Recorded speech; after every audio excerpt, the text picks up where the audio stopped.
Hey folks, welcome back to Mario Galaxy 2. We're starting with the more annoying of the two levels that we have the choice to go in here. I like Fluffy Bluff a lot, and we'll get to that in a moment. Didn't mean to skip all this shit, but that's what I did.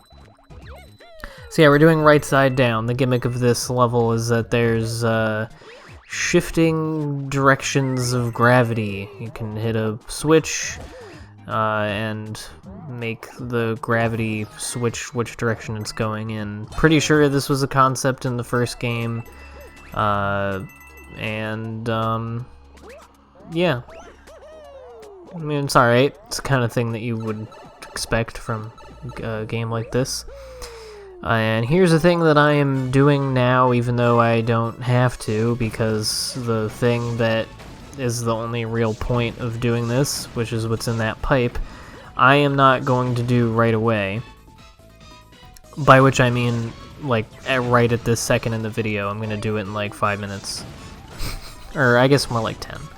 But yeah, I didn't feel like doing it. I was really overestimating how bad it would be. I was thinking that every time you fail the mission, you die, and so I was like, well, I should wait until I've collected more lives to do it.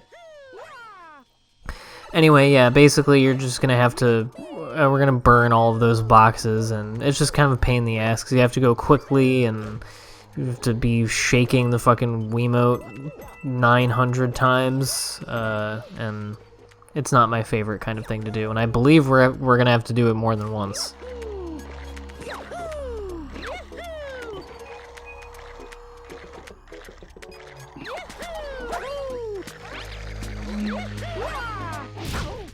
I'm so good at this game.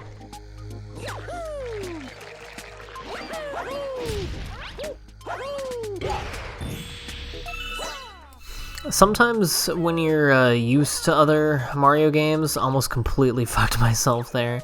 I make assumptions about the controls, especially with like the timing of jumps, because a lot of the times between games they are like minutely different. So, like, between Sunshine and the Galaxy games, and my other, like, one of my most played Mario games, actually, which is 3D Land for the 3DS, which I would really like to Let's Play sometime. I know I've talked about this before, but I do not really know how to capture the 3DS. I know some people have done it. I know Datai did a LP of 3D Land, but yeah, I guess I would have to. I guess the most reliable way to do it would be to get a 3DS emulator, but I don't know about that. I don't know how that works. I don't know like what the logistics are of setting that up. And I know that I'm pretty sure to record it, like to actually capture the 3DS, you have to have some sort of special thing. Or maybe you don't. I don't know. I investigated this like years ago and then was like, oh, so it sounds like a pain in the ass. Okay, well, I'm not doing it. But I may do it one of these days, you know, if I don't feel like playing whatever the next 3D console Mario game is that I want to do right at that moment, then maybe I'll figure out how to do 3D Land, and maybe I'll figure out how to fucking jump in this game, get past this thwomp. Like I said, I'm still sort of getting used to the minutia of the movement in this game compared to other Mario games. Not that it's like super different, but minorly different and noticeable enough. Not that I was like playing a bunch of Mario games recently, but you know what I mean. Just get accustomed to, again, especially the timing of the jumps and the movement of the jumps, like in the air and whatnot, like the timing of when you should move your control stick and press the button with different jumps, that sort of thing. Nothing really worth explaining in too much depth, but yeah.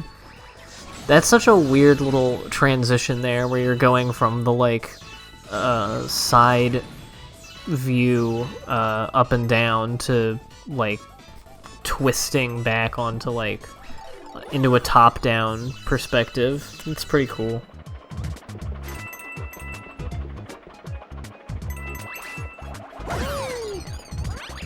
The moving around on the different planetoids,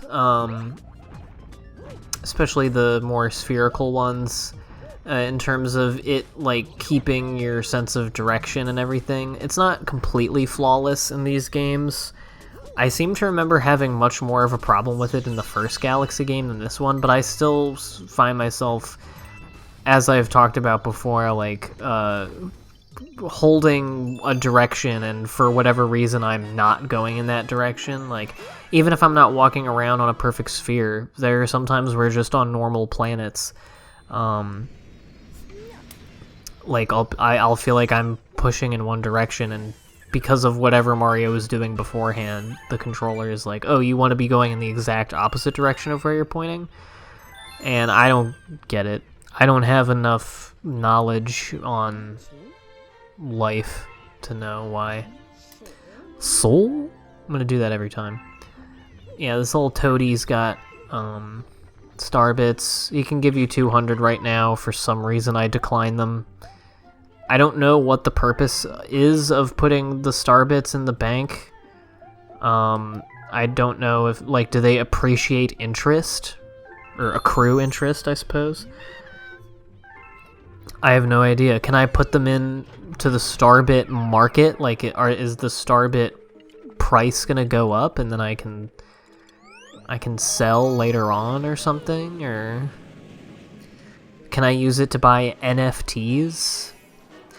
If you're doing the NFT thing, by the way, I don't mean to, you know, be a bully to you or whatever, but it's pretty fucking stupid, I have to say.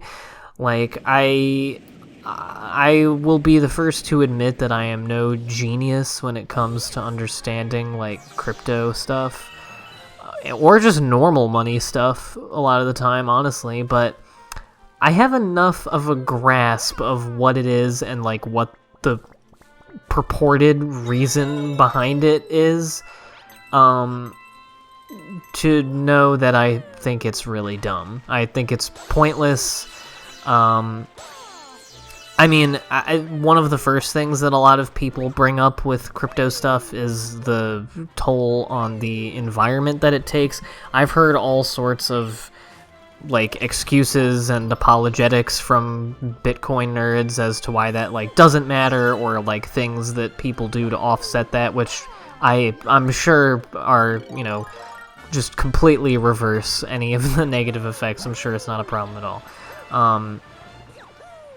But yeah, no, I think Bitcoin's stupid, I think crypto's stupid, I think NFTs are particularly stupid, and I think the reason that I don't feel like I should really get into it, and I'm very skeptical of anyone claiming that it is any sort of, like, good long-term investment, especially NFTs more than just crypto stuff in general, but I am talking pretty generally, is that, I mean, just the regular financial market is, you know, while it's, you know, at least in America, is improving from this time last year, it's, like, has all the same problems that create, like, crashes and awfulness, and just, like, the inherent contradictions and stupidity of the system, you know. I don't know. You get what I'm getting at? Like, it's just, also, we're definitely in the middle of a bubble, not only of crypto investment, but, like, equity investment and stuff like that. And eventually that's going to have an effect. And I mean, I'm not an economy man. I didn't want to say economist for some reason, so I made myself sound like a fucking idiot. Whatever, fuck it. I think it's stupid. I don't think it's a good investment, but what the fuck do I know? But I am also confident that I'm correct, so suck my balls. Do it if you want to, but don't get mad at me when I make fun of you for it.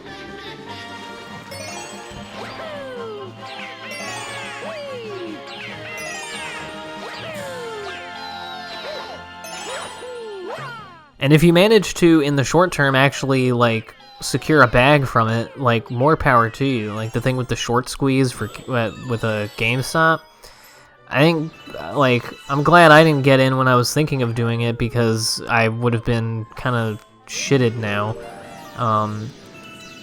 But the people who really got in on the ground floor on that and then cashed out before it all went to shit, it's good job. You did it. You won. You owned them. Take a bow. Anyway, I have not been talking about this level, which is very good, and that is Fluffy Bluff Galaxy, and the reason it is good, and I didn't spend 2 minutes failing to get up this, that edit, you didn't see that. The reason that I like this level is because I like the cloud power-up. I think it's probably my favorite new power-up, like, introduced in Galaxy 2 that wasn't in Galaxy 1. At least I think it wasn't. Either way, it might be my favorite power-up just in the Galaxy games in general. I like it because it does something that I very much need in a platforming game, which is help you correct your jumps in the air.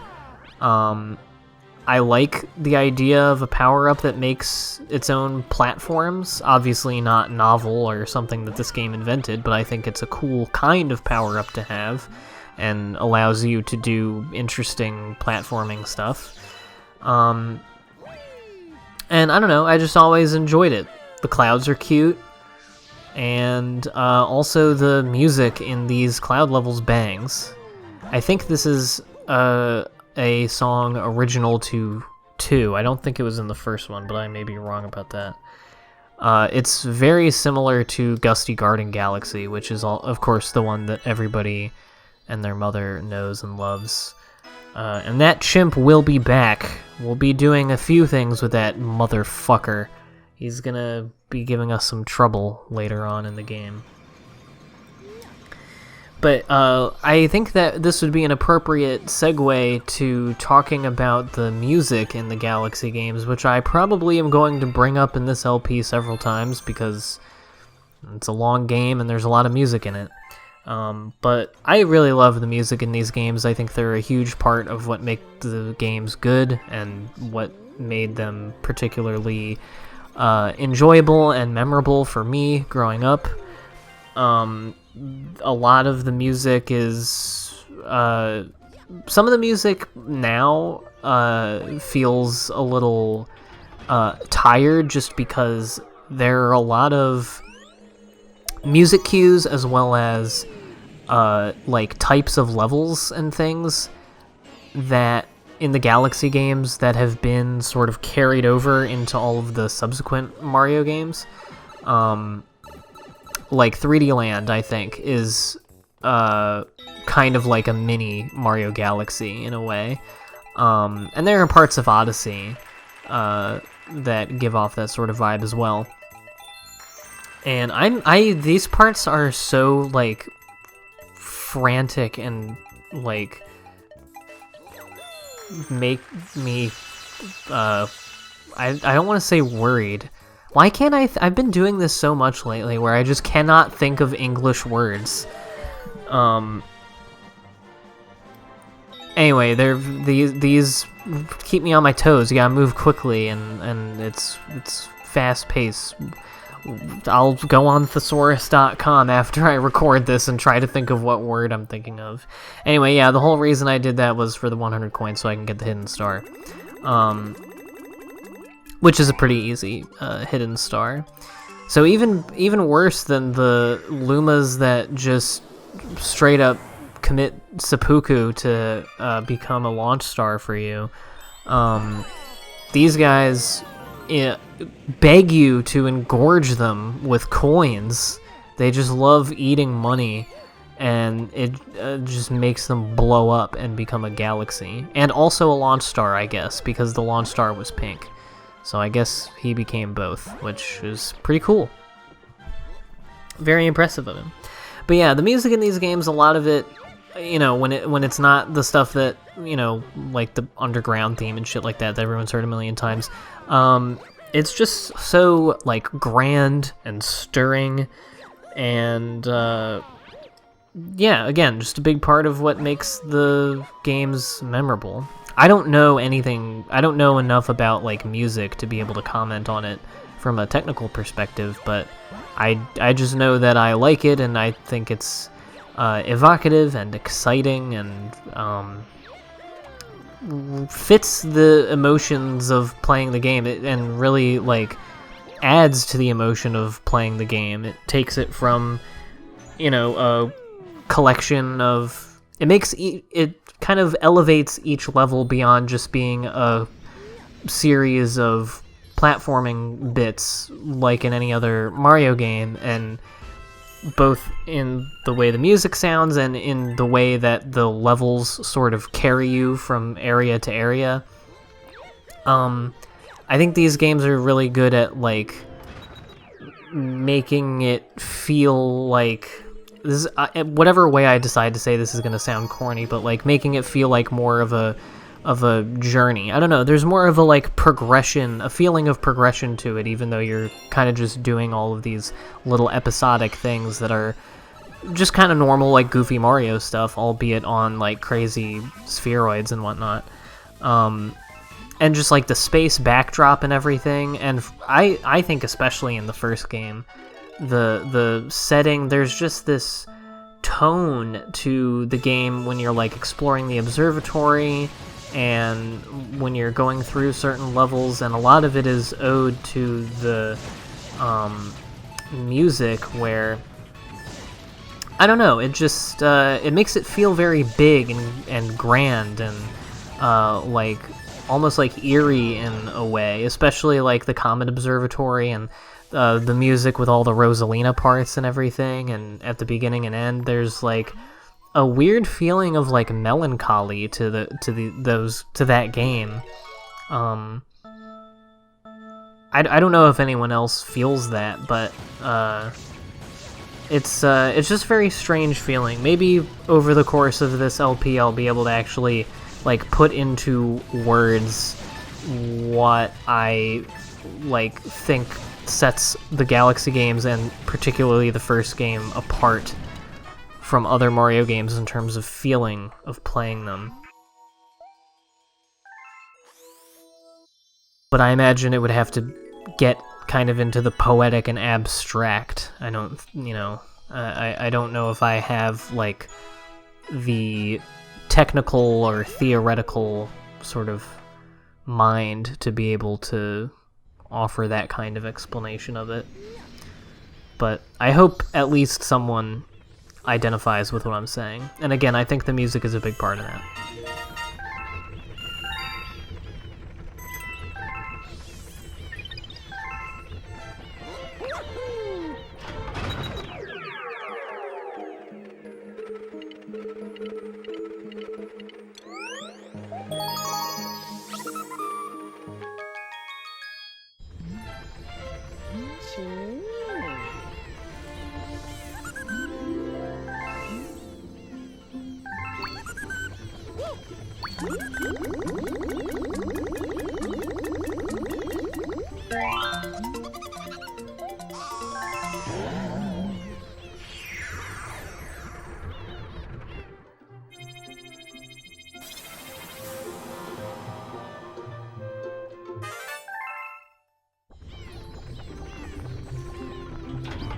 Alright, I was taking a big water break, but yes, we've created another casualty of our journey, and in the process, we've created another galaxy.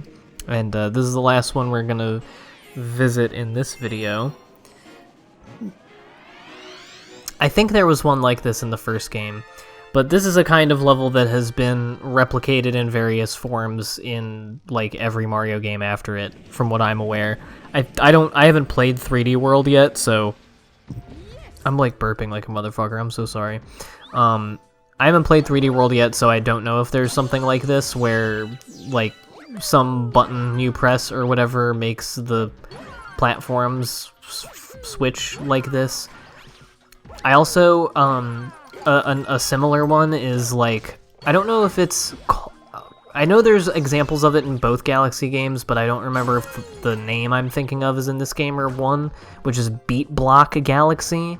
I think it's in this one, and I think the name of the main mission is called Step to the Beep, if I remember correctly. That's another one that has been, like, the concept has been replicated in, like, 3D Land and Odyssey, where there's, like, a beat and there's, like, a rhythm that the platforms appear and disappear in.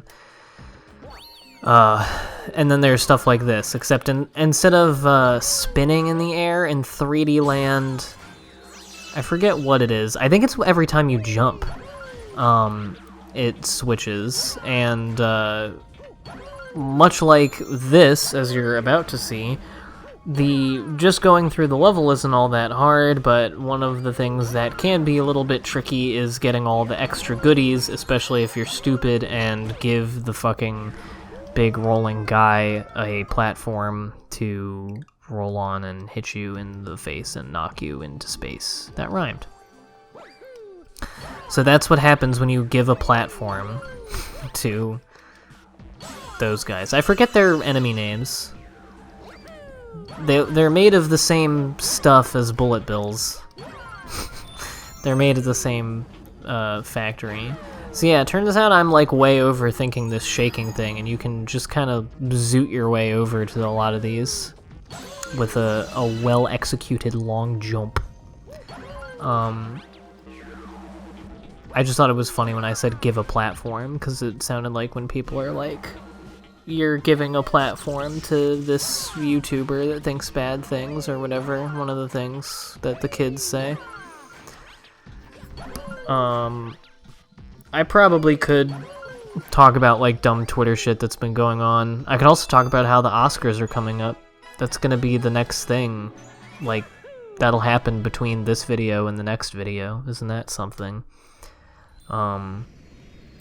I think right around the same time that this video is going to be going up, I'll be posting my Oscar winner predictions video on the other channel.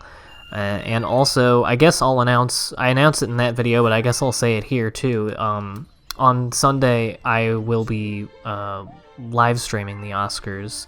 They start at 8 o'clock Eastern. I'll be starting a little bit before that.